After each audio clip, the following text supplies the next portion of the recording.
When I was a teenager, I used to sit in the back of my classroom completely silent. My teacher would ask questions in English, and I would look down, pretending to search my notebook. My heart would beat fast, my throat would close, and my mind would go blank. I understood what she said, but I couldn't reply. I was trapped, not because I didn't know the words, but because I was afraid to use them. Every time I tried to speak English, my tongue froze. My confidence disappeared, and I felt small, invisible. I remember one day when a tourist came to our small town. He asked me, "Can you tell me where the market is?" I knew exactly what he meant. The words were in my head, but my mouth refused to move. I just smiled awkwardly and pointed in the wrong direction. That night, I couldn't sleep. I kept thinking, why can't I speak? I've studied English for years. I can read, I can write, but I can't talk. That night, I made a promise to myself. I would not let fear control my life anymore. I would learn to speak English fluently, no matter how long it took. The next morning, I started my journey. Not with expensive classes, not with a grammar book, but with a mirror. I looked at my reflection and said, "Good morning." It felt strange. My voice sounded weak. But that was the first time I spoke English to myself. And that single moment changed everything. Step 1. Talk to yourself in English. At first it was awkward. I couldn't even complete one sentence without laughing. But slowly, it became natural. I spoke to myself while making tea, while walking to school, while cleaning my room. "I'm late today. I'm feeling sleepy. I should finish my homework." These were small sentences, but they gave me power. Something magical happened. I realized that fluency doesn't begin in classrooms. It begins in your room, in your mind, in your daily life. I stopped being afraid of mistakes because no one was listening. My mirror became my best English partner. I discovered that speaking is not about perfection. It's about practice. Every day, I spoke a little more. I started recording my voice. The first recordings were terrible. I sounded nervous and broken.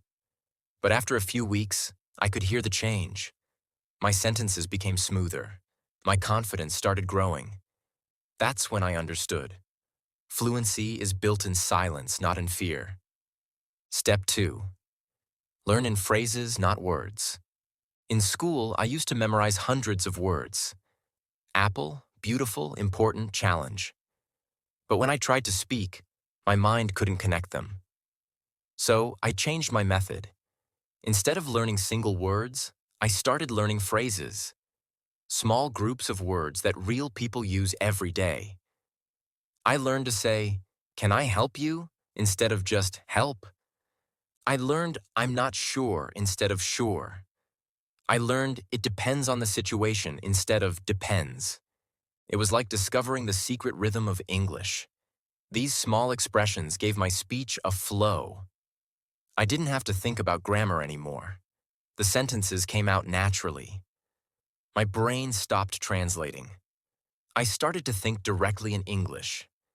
Soon, I noticed something powerful. My English started sounding alive. I wasn't speaking word by word like a robot anymore. I was speaking like a real person. Step 3. The 80-20 rule. One day, while watching an English learning video, I heard a line that changed my life. "You don't need all the words. You just need the right ones." I realized I was wasting my time trying to memorize thousands of English words I would never use. So I focused only on the most common ones, words I needed in real life. I made a list. Go, come, do, make, want, need, have, think, say. And then I created simple sentences with them. I need water. I want to go. I have a problem. I think it's okay. Every day, I repeated them until they felt natural. I practiced short dialogues in my head. How are you? I'm fine. How about you? It wasn't fancy English, but it was real English, the kind people actually use.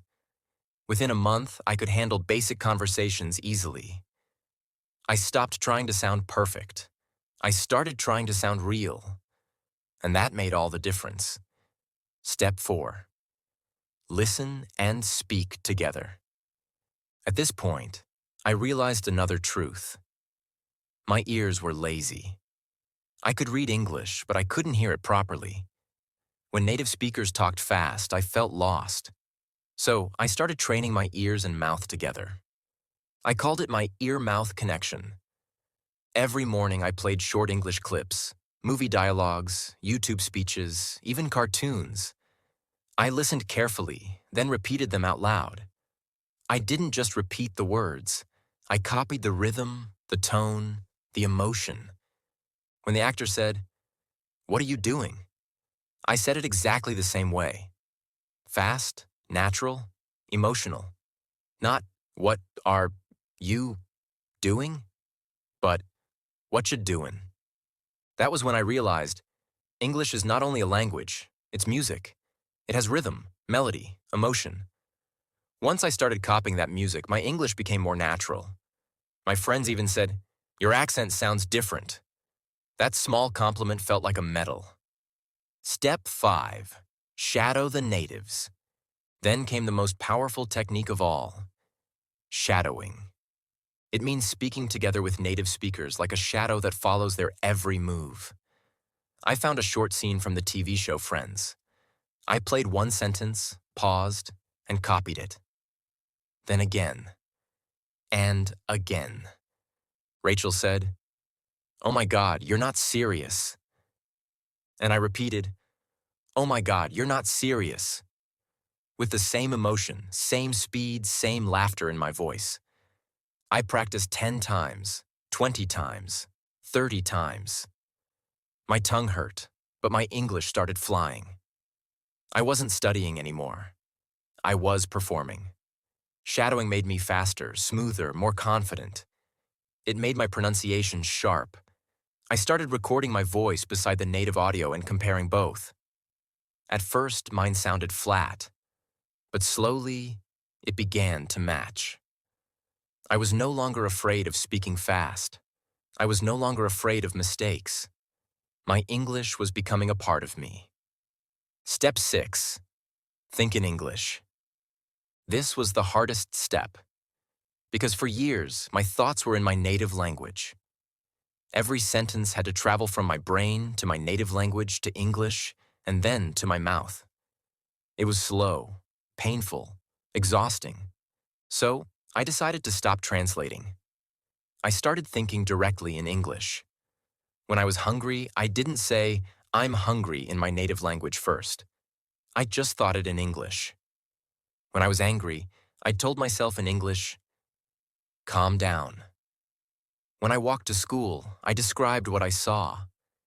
The sky is blue. The air feels warm. That dog looks happy. It felt strange at first, but soon it became my new habit. My brain started creating automatic English sentences. I didn't have to remember anymore. I just spoke. That's when I realized fluency is not about knowing everything. It's about thinking in English without effort. Step 7. Speak to real people.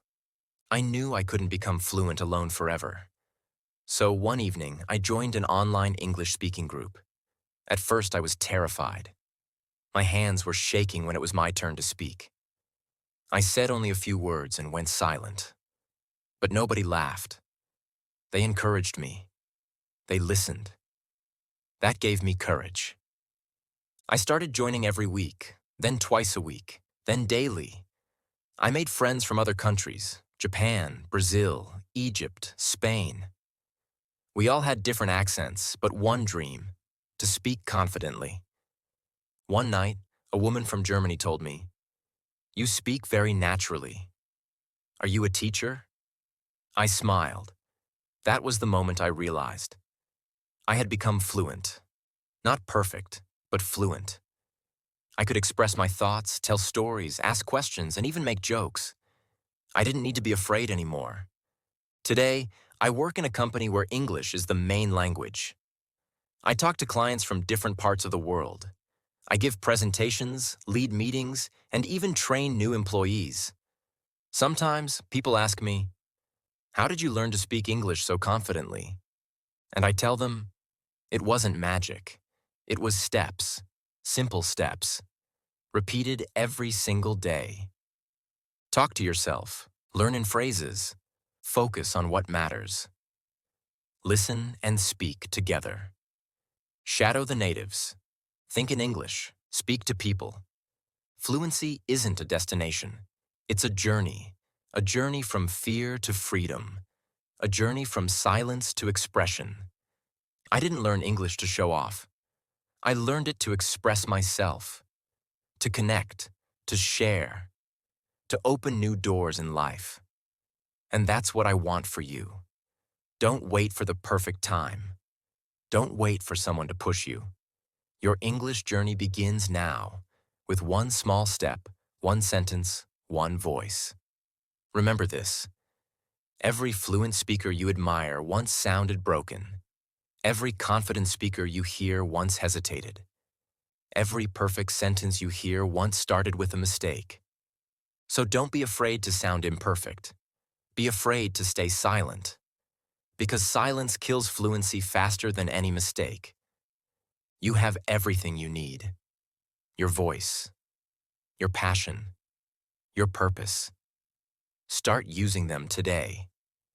And maybe one day someone will ask you, "How did you learn to speak English so fluently?" And you'll smile and say, "Step by step,